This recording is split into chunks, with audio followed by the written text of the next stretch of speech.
Coke for a long time believed that they could eliminate Pepsi. I think they've come to accept that Pepsi's their competitor and will always be their competitor. Pepsi thing was a real war. I mean, there was no question that every day you went to war with Pepsi. I don't think that either Coke or Pepsi wants to eliminate the competition. I think that the quote war is good for both of them, and that they both recognize that to some degree. But it's sort of exciting for both. You need an enemy. It was the happiest battleground in the history of humankind. It's a fascinating story.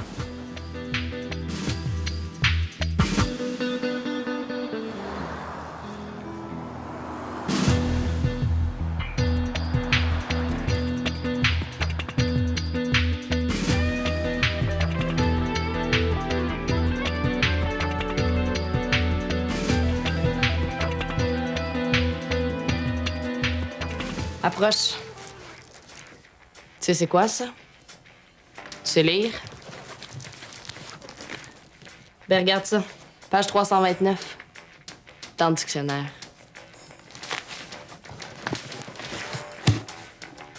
À cette heure, trouve donc Pepsi-Cola.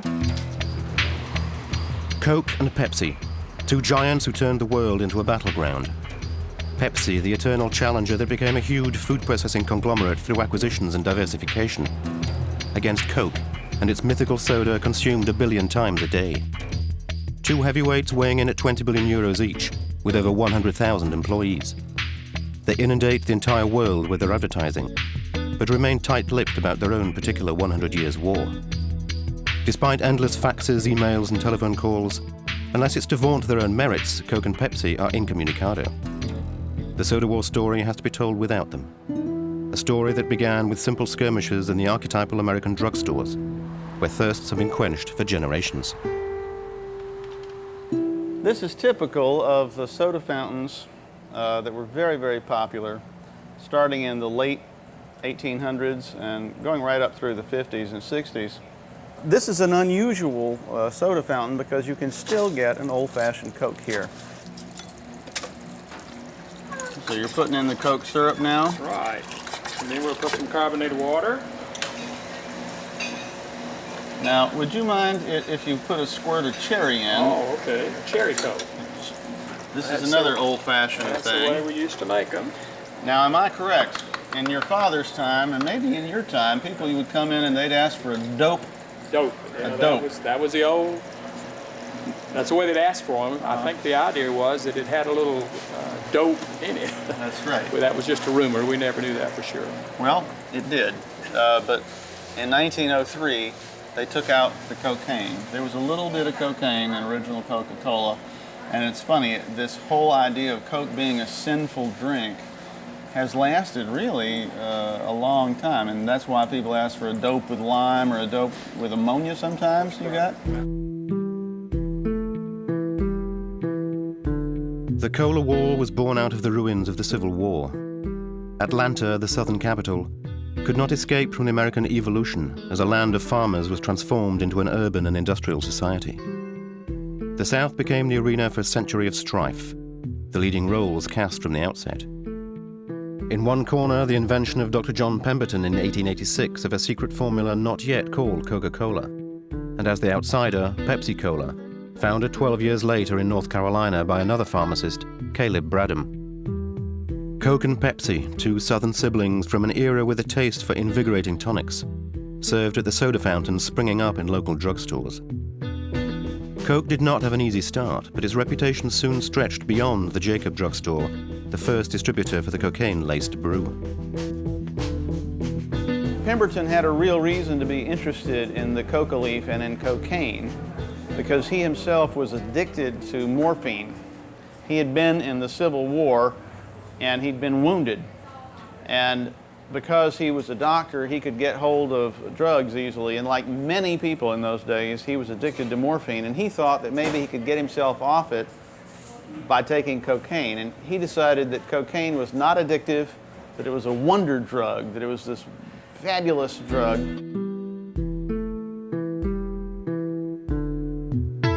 Pemberton died just 2 years after his stroke of genius. little doubting the incredible future in store for his formula, now known as 7X. Whereas Pepsi struggled to take off, Coke rapidly became the refreshing drink in vogue. It consolidated its lead over the imitations through massive publicity campaigns. Over 20% of the company's income was already devoted to advertising. As a pioneer in modern publicity techniques, Coke also scored a key point by agreeing to bottle its precious concentrate, building a network of independent franchises throughout the country that would make Coke's fortune, making it available everywhere at a lower cost.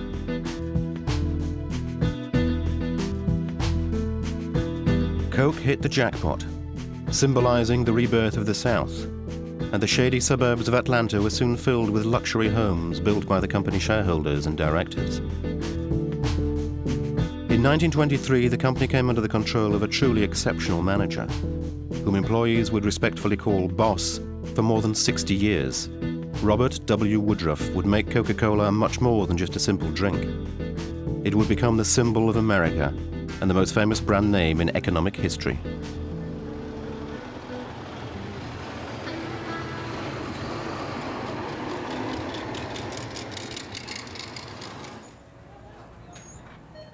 But Woodruff would no doubt never have reached such heights without the emulation of a fierce competitor, an intrepid rival who through the years became Coke's main contender, creating a kind of cultural alternative with its own history, icons and devotees. Only in America can one find fans like Bob Stoddard, a prophet to Pepsi's glory, a compulsive collector, and unofficial historian of the North Carolina institution.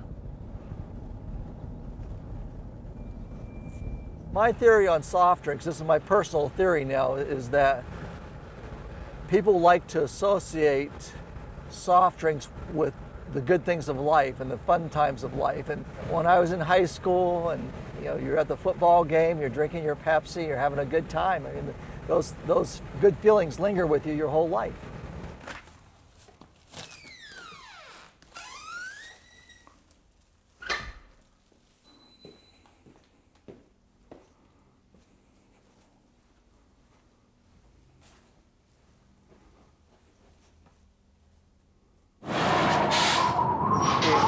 Thanks, darling. It's cold. Woo!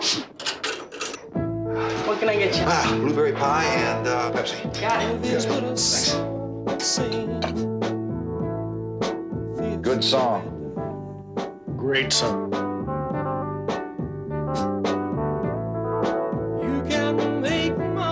Working late on the holidays. Yeah, it's hard on the kids. Yeah.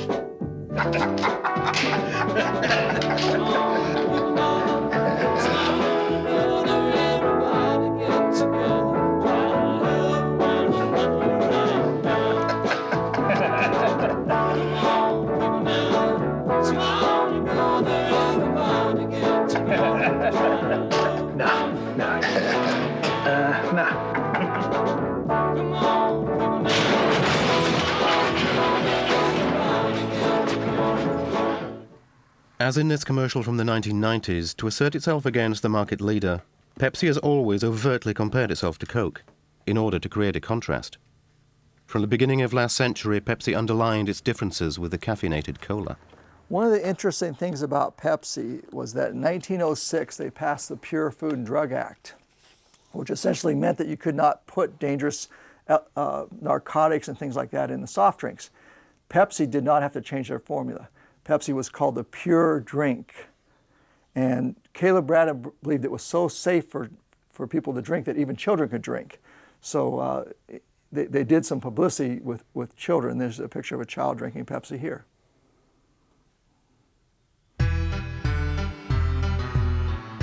Despite the recognized quality of its cola, Pepsi limped along, somewhat powerless against the Atlanta steamroller.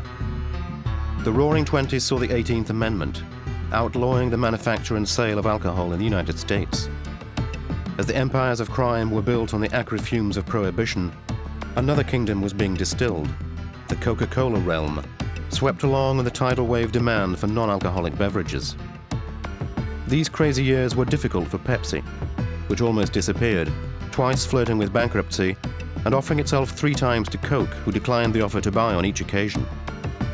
A decision that Robert Woodruff would perhaps regret as the 30s approached and a stroke of commercial brilliance would rescue Pepsi from oblivion. And of course, the big thing that really got Pepsi going was in the early 1930s when they introduced the 12-ounce bottle for a nickel. At that time, their competitors sold their drink for 6-ounce for a nickel. So Pepsi, in order to be something special to consumers, they offered twice as much for a nickel. Much for a nickel too. Pepsi-Cola is the drink for you. Nickel, nickel, nickel, nickel, nickel, nickel, nickel, nickel, nickel, nickel, nickel. And Coca-Cola was so high and mighty and so sure of itself that it said, we don't care about Pepsi and their stupid drink. We'll keep selling our little bottles for a nickel. And so poor people bought Pepsi. And so it got a low-class image, but it began to sell quite well during the Depression. And finally, Coca-Cola realized they had a formidable competitor. During the 1930s Depression, Pepsi was no longer just one more soda among others. They cut prices, but were consequently labeled for some time as the poor relation in the cola family. Pepsi, the drink of the poor, white or black. Something of a social nightmare for America, but a real boost for the brand, which for Coke became the only bona fide enemy. But the enemy was still overshadowed with only 10% of the market, compared to 5 times that for the market leader. The 30s were glory years for Coke, who continued to invent modern marketing techniques. Far from the poverty-ridden images of the Depression, Coke created visions of a country in full bloom. Exalted by the talents of Haddon Sundblom and Norman Rockwell, the firm sought to sell something beyond a mere product, a way of life, the essence and the symbol of an eternal America, rural, family-oriented, white and innocent. A further stroke of genius from Atlanta was the reinvention of Father Christmas, now forever embodied in the debonair, plump and smiling figure dressed in red and white. The going was good for Coke, and not even the outbreak of World War II could tarnish this golden age. Quite the contrary. As soon as the Japanese bombed Pearl Harbor, Robert Woodruff said, we will make sure that our fighting men get a bottle of Coca-Cola wherever they are.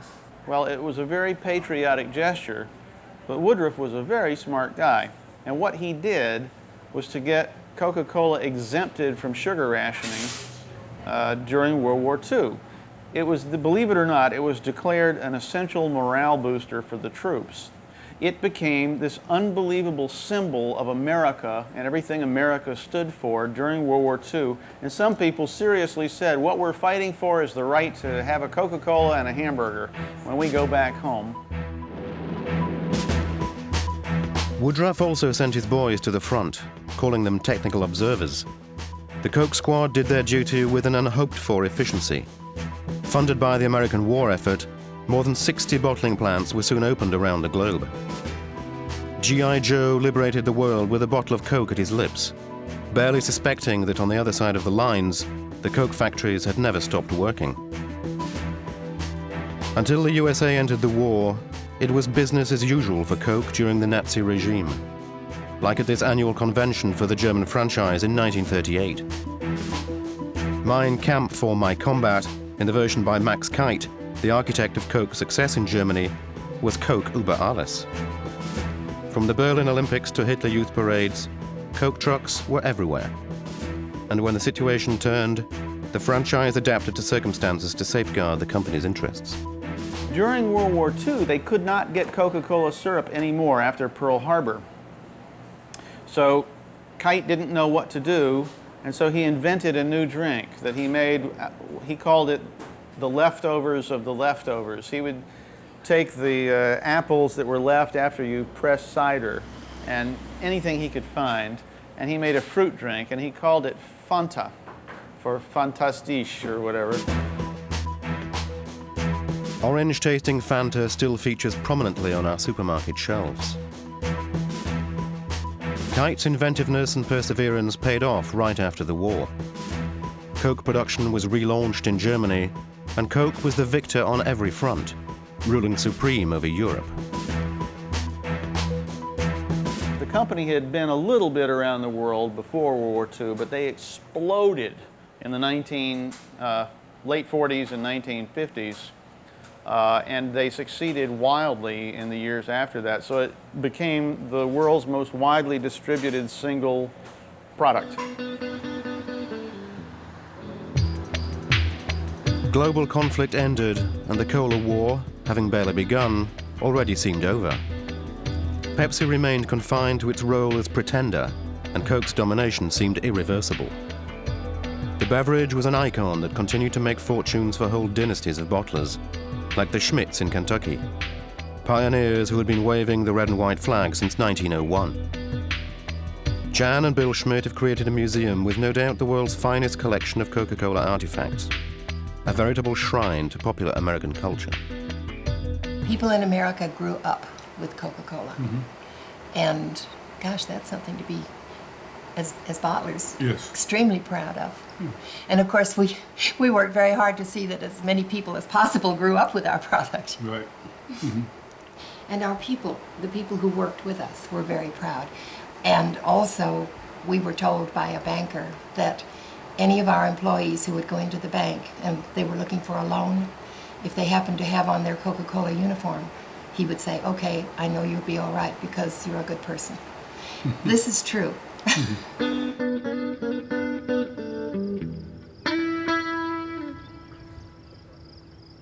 It was also always associated with good times, families, good living, clean living. I think one reason people like to come to our museum is because, excuse me, they have happy memories with Coca-Cola. Some of the machines here, I remember seeing growing up that are not, you don't see them anymore. You think they're going to be around forever, but they're not. They come and go. When you only had 25 cents, you go to town, you get you a bar of candy and a Coke for 5 cents. And a bar of candy for 5 cents. That was way back, wasn't it? Makes you nostalgic. Yeah. She's a collector of Coke. The bottles, the 6-ounce bottles that's never been opened. And I just love everything, all of these pretty things in here. My favorite thing was to get a Coke out of it. It looked like that machine down there. And that was the best treat ever, to have Coke and chips. I mean, you just grew up with it. Pretty much. It's part of us. This heritage is also part of Atlanta-raised Mark Pendergrass's life, although as a child he had to drink Coke in secret, as his mother doubted the nutritional values of sodas. Perhaps this traumatic experience was responsible for his writing the Coca-Cola biography.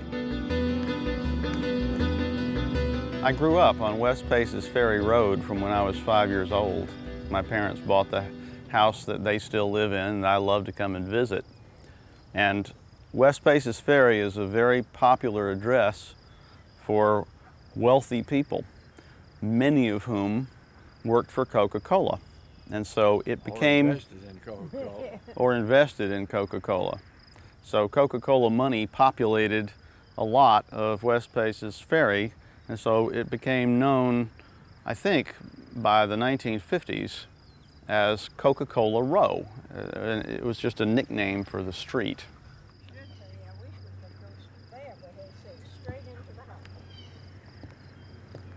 Mark was born in the moral conservative America of the 1950s, embodied in our president Dwight Eisenhower.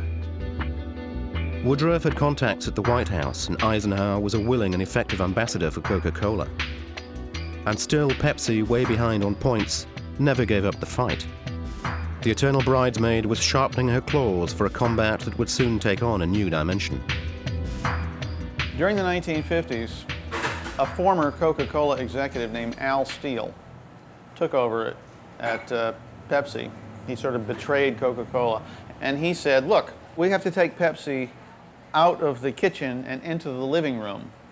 And what he meant was, people literally would buy Pepsi because it was cheaper.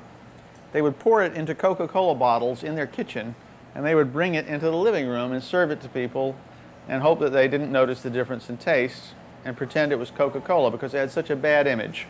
In the 1950s, President Pepsi had married Joan Crawford, one of the most important actresses of the 50s. She became spokesperson for Pepsi. She had traveled with Al Steele all over the world promoting Pepsi-Cola. She was a very aristocratic woman, and so she gave the appearance of a very eloquent beverage company. Well, during the television age, Pepsi spent a lot of money advertising Pepsi as a drink for high-class people.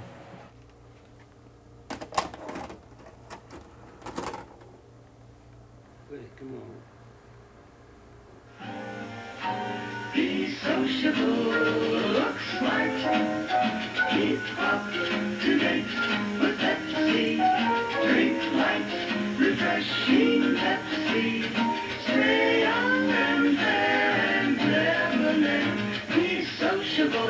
John Bergen is part of American advertising legend. In a career covering 40 years, he first lent his talents to Pepsi before leaving them for Coke during the 70s.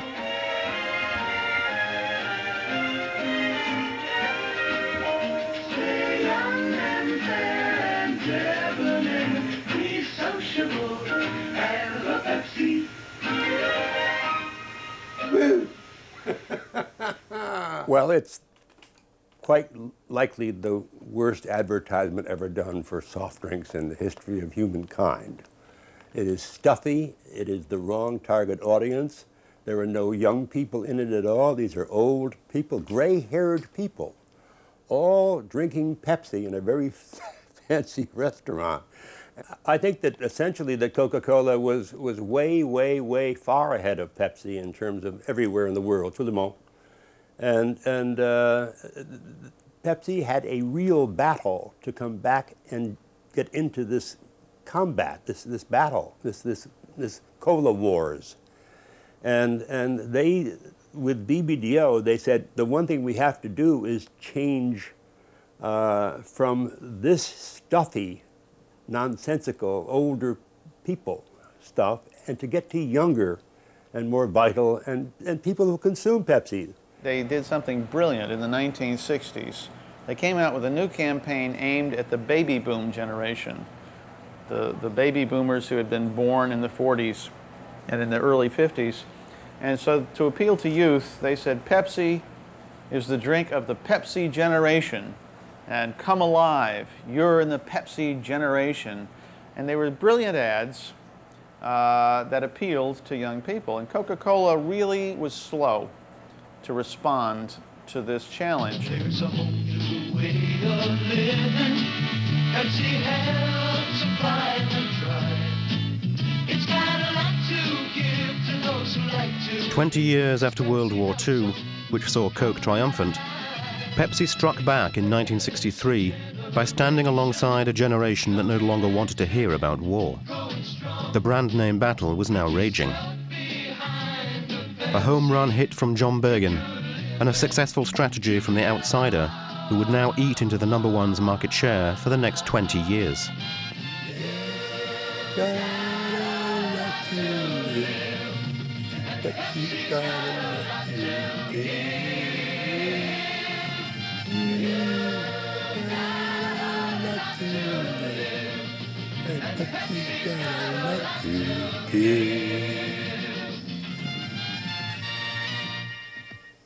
The whole idea of Pepsi generation, and from way back to Those Who Think Young, to this Pepsi generation, to You've Got a Lot to Live, these are campaigns that all three of them have taken place in around 6 or 8 years, all of which are saying that if you like the people in this commercial, and if you feel that they are like you, then you are destined to be a Pepsi drinker. I mean, it's the idea of selling the users against simply selling the soft drink itself. While Pepsi was doing the Pepsi generation, Coca-Cola had one that said, things go better with Coca-Cola.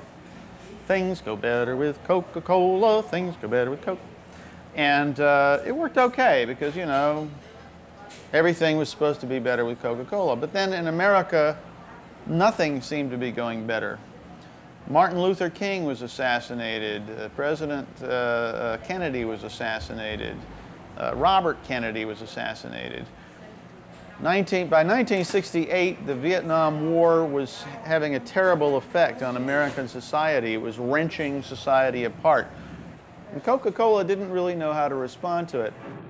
Vice President Nixon escorts Pepsi was now up and fighting, hitting any gaps that Coke might leave, both domestically and abroad.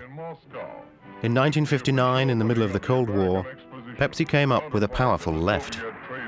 They had this exposition of American goods and Russian goods, and this was in Moscow. Coca-Cola refused to participate. Richard Nixon was a friend of Don Kendall's, who was a Pepsi executive, and Don said, Dick, I'm in trouble. I've got to get a Pepsi into Khrushchev's hands. So Khrushchev became an advertisement for Pepsi, and then later in the 1970s, when Nixon was president, he helped to arrange a deal where Pepsi got exclusive rights in the Soviet Union for 20 years. And it was a coup for Pepsi, and Coca-Cola was furious.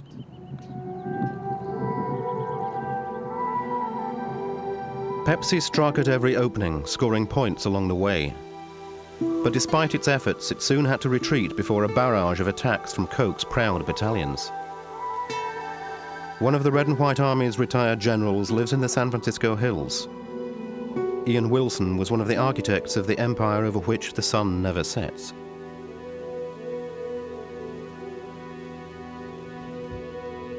This is a fascinating bottle. It's the first run of Coca-Cola ever made, or made in China after the reintroduction. Of course, it was there prior to the war, World War II, and it's engraved here with the dates and the details of the opening. So that was the end of 4 years of extensive negotiation, and so is a very precious part of my life.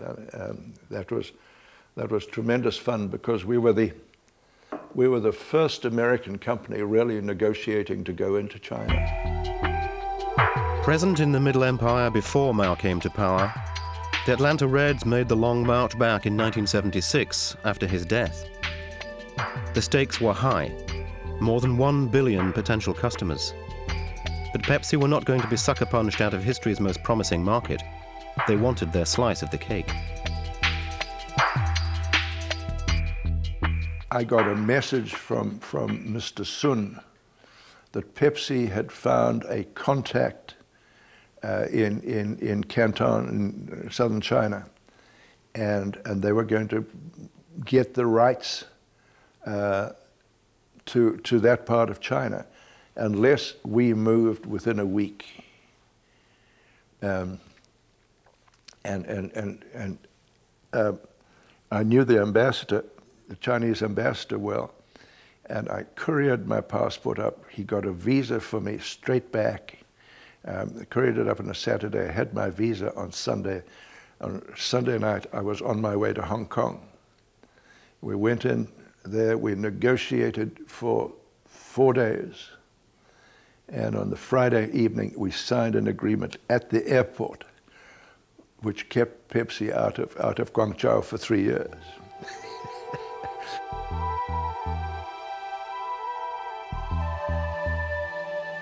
They had spies on one another. They tried to find out what the opposition was doing, and they would be very angry at the competition. The war was now total, and no holes were barred. In Brazil, for example, the world's biggest market after the US and Mexico, since December 2000, the Justice Ministry has been investigating allegations that Coke were involved in industrial espionage against Pepsi.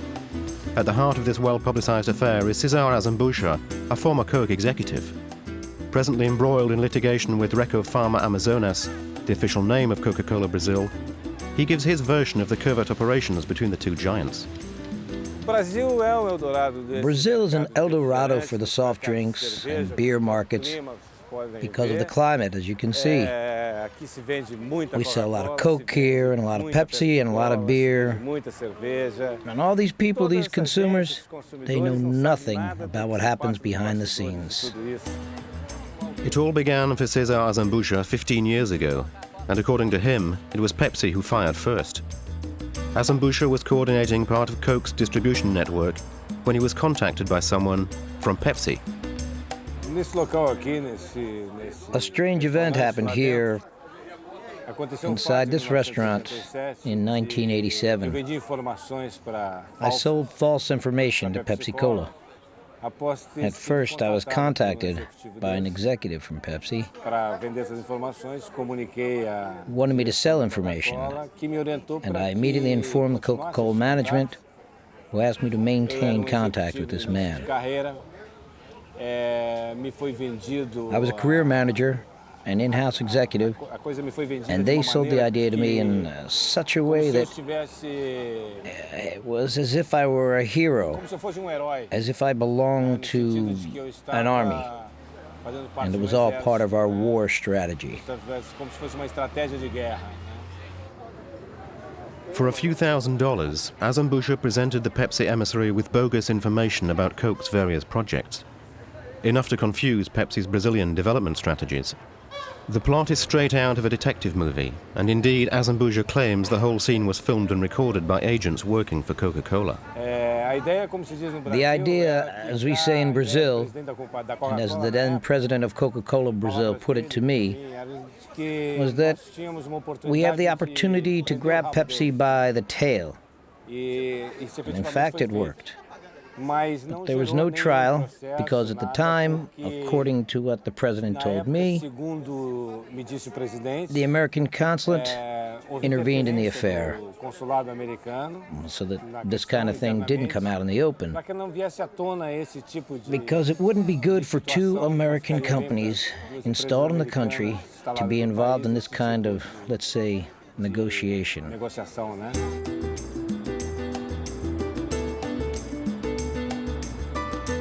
Azambuja confirms that he received death threats after this initial affair, which led Coke to offer him round-the-clock protection, then to transfer him to São Paulo in 1994. São Paulo is Brazil's economic capital and a gold mine in the soft drinks market, and it was here that the cola war would escalate during the 90s. Coke dominated the Brazilian market with a staggering 50% of the market, whereas Pepsi barely reached 7%. In 1994, Pepsi and its bottling partner, Baesa, decided to invest massively in relaunching the brand, with success for sales increased by 60%. Cesar Azambuja was then running Coke's marketing operations, but he resigned a few years later for personal reasons.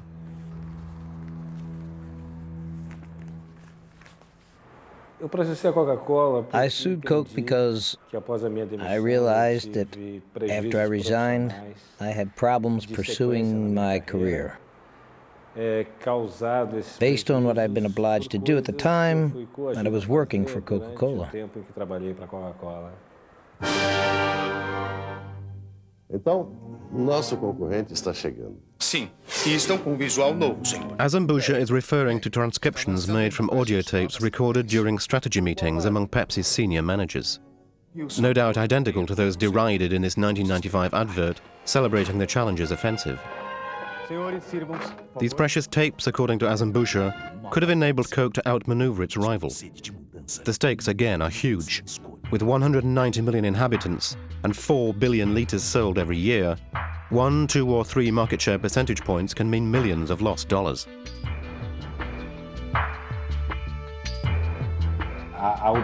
The obsession was at fever pitch. When Pepsi began prospecting the market, we put together a series of plans which were called, in the beginning, the anti-Pepsi plan, the anti-Baeza plan. The names say it all. Anti-Baeza against the others.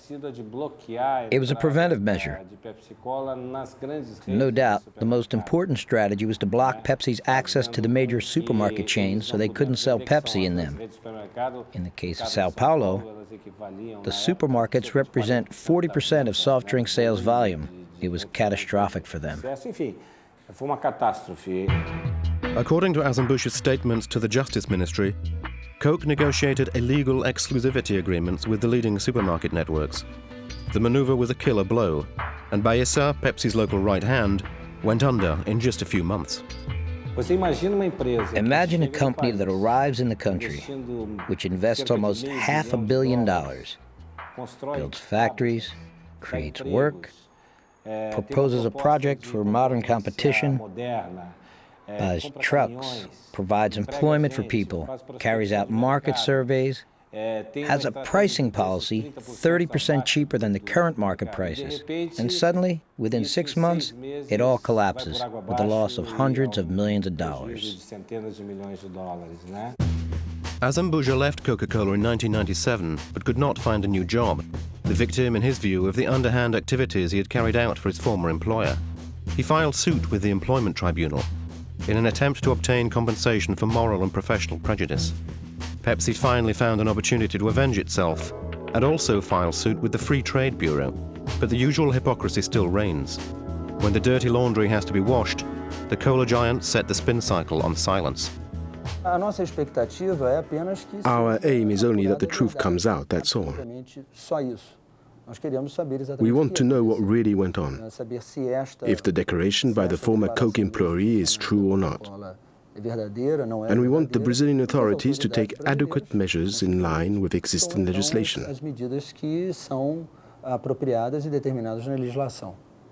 Based on that, we should not talk about financial losses, which may or may not have resulted from that situation. The Azambuja Coke case is still not over. Both sides have appealed. Coke did make one confession, however. The tape recordings of Pepsi management meetings were recognized as authentic by Coke's management itself, although they insisted they had never exploited them. Azambuja, the formerly ambitious executive, is sure of only one thing. He has no future in the soft drinks trade. As I'd taken part in those affairs, I was persona non grata in other soft drinks companies. Even more so, in that the company that dominates the market is Coca-Cola. The fact of having sued them led the whole market to shut me out completely. On top of that, there are other things that happen to someone who loses their position of authority. Friends abandon you, credit is blocked, all kinds of problems. But none of that bothers me anymore. It doesn't bother me anymore. I'd like to buy the world a home and furnish it with love. Grow apple trees and honey bees and snow white turtle doves.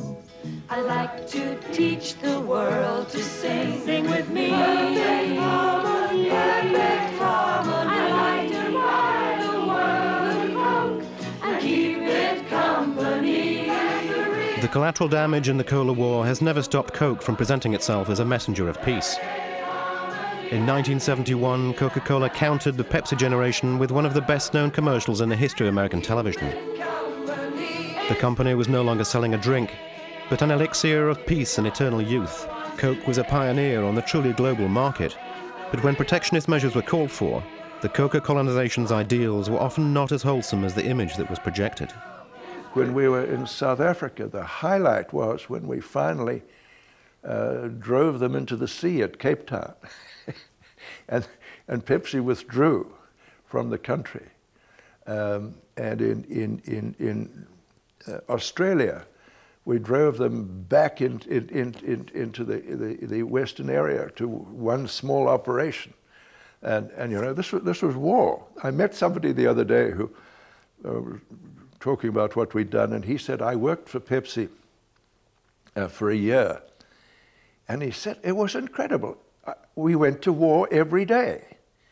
And I said, that's right, it was absolutely a war.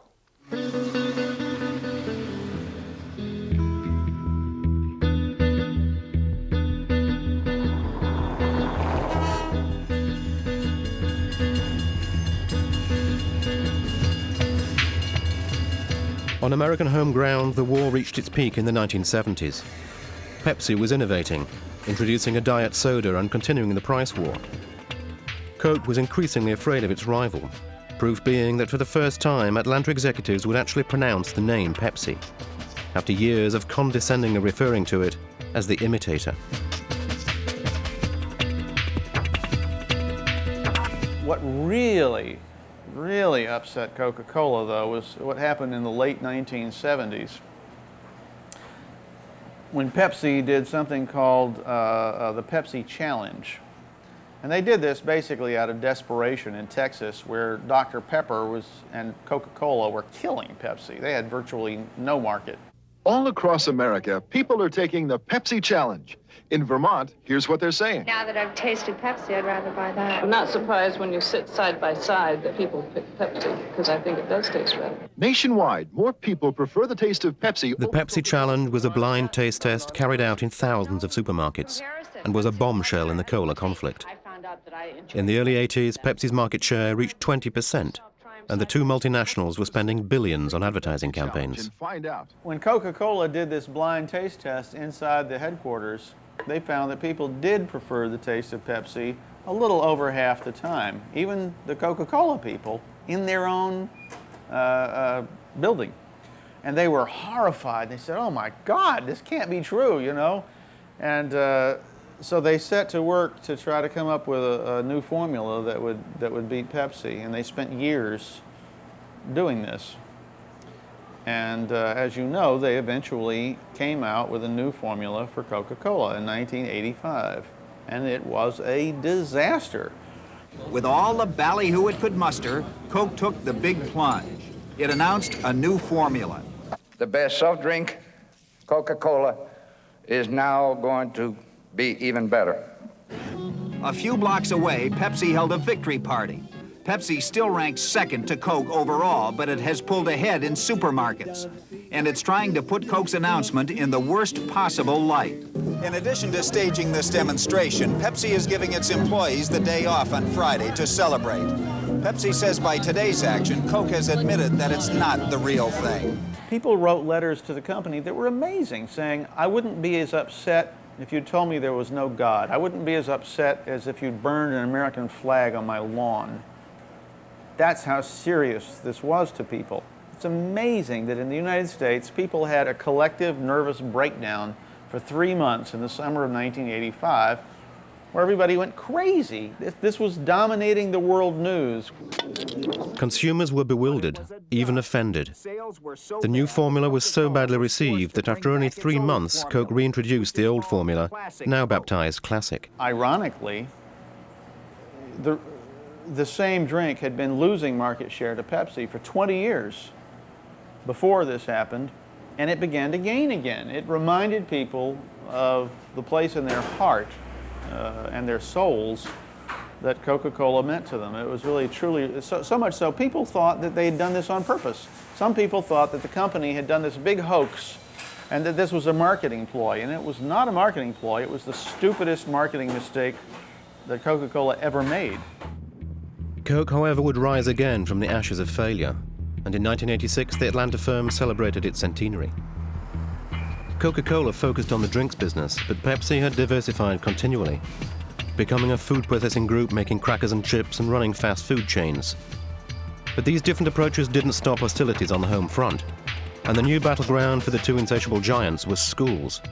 One example, the town of Findlay in Ohio, where the two companies waged a war of dollars for exclusivity.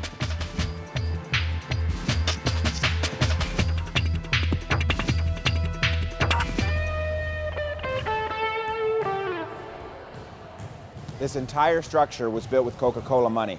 We have 22 athletic programs at Findlay High School, plus physical education classes, which is going on now, and we did not have the space to house them all. This structure itself was $750,000. Not only this building, but the 13, 14 other buildings we have, all of our soft drink service is Coca-Cola. Everything that we sell that is soft drinks is Coca-Cola. Most of the bigger schools have that kind of contract because Coca-Cola and Pepsi go mostly into the bigger school districts where they can sell a lot of their product. But it is going down into the smaller schools at a lower price. A nice deal for the Ohio school, 30 to 40,000 euros per year for 15 years. The downside is perhaps a dangerous shift in eating habits. For some years now, American children have been drinking twice as much soda as milk. We're always looking for alternative sources of funds. We did not have the funds locally. We would have had to ask the community to increase their taxes to do what we wanted to do. And it was really between three companies, Pepsi and 7-Up got in it at the end. But quite frankly, we went with the most dollars. And what we felt, not only the most dollars up front, but also the most dollars on an annual basis for the district. Really, our sales have not increased at all from prior years. It's still about the same. So we're not consuming more, but the fact that the label's there, and in talking to Coca-Cola privately, they indicated that that was the most important thing to them, was to get the advertising out to expose the students to the name Coca-Cola. And yet all one has to do is cross the street to see that the battle is far from over. Here we have the Pepsi machine that was put in place within weeks after the contract was signed with Coca-Cola. It's my understanding that they contacted the owner of this residence, since the students congregated over here, and asked them if they could put the machine in his yard. As you can see, it's right beside the sidewalk, and the students come over here and have a Pepsi or a Mountain Dew during the lunch period. After the schools, the conflict spread to the towns. In San Diego, California, for example, in 1999, Pepsi negotiated an exclusive distribution agreement for its products at every location run by the city. The market was formerly Coke's. The two firms' raison d'etre seems to be monopoly. Starting in November of 1999, the city entered into an exclusive beverage vending deal with Pepsi Cola. They have the right to put vending machines on all city-owned and operated property. Anything that you see in green on here are City of San Diego parks. We have Pepsi machines in all those parks. All down here is the beach of San Diego. There's Pepsi machines all along there. And then in downtown San Diego, plus in other parts of the city where we have office workers that work for the City of San Diego, all those offices have Pepsi machines in place.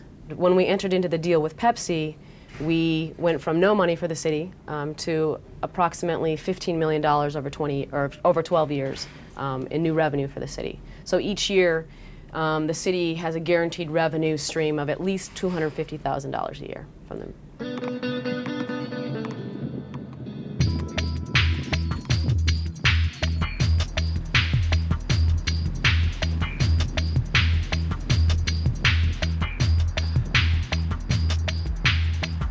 So this is all of Mission Bay. As you can see, it's a very active recreation area, which is why Pepsi was very interested in it. We really look for places where there's a lot of active recreation. So you have a lot of water skiers and swimmers and things like that. So for them, all along here, to be able to have every half mile Pepsi machines in place for people to get beverages is great. I bet there's close to 50 machines out here.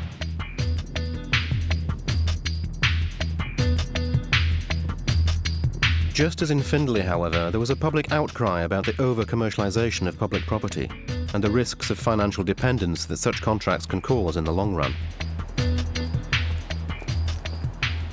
We were approached by one of the companies, Coca-Cola originally. There was a movement afoot throughout the country to try and get cities, school districts, other universities to consolidate their vending and have, essentially one exclusive vendor. And Pepsi was the better deal for the city. But they're both big, successful companies, and they do what they do very well. So that's all I can say. Coca-Cola and Pepsi continue to pursue the dream of supreme and single rule. World domination is more important than ever as the US market is saturating. The battle therefore shifts to new territories. Energy drinks, where Pepsi dominates with Gatorade, or bottled water. Water, the new target of a commercial war on a global scale. It's the young consumers who have to be drawn in, and money is no object. The battle of images rages on, and the two brands spend fortunes on new heroes. Pepsi aims for the stars with Michael Jackson and Cindy Crawford, conveying a young urban message to the planet. Coke responds by colonizing the sports arenas, using popular broad appeal legends like Pelé in Brazil.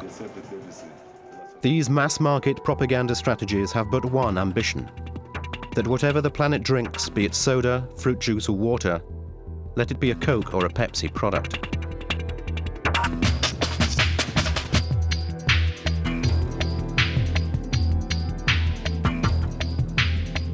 You know, we must never forget that we sell colored, flavored, carbonated water.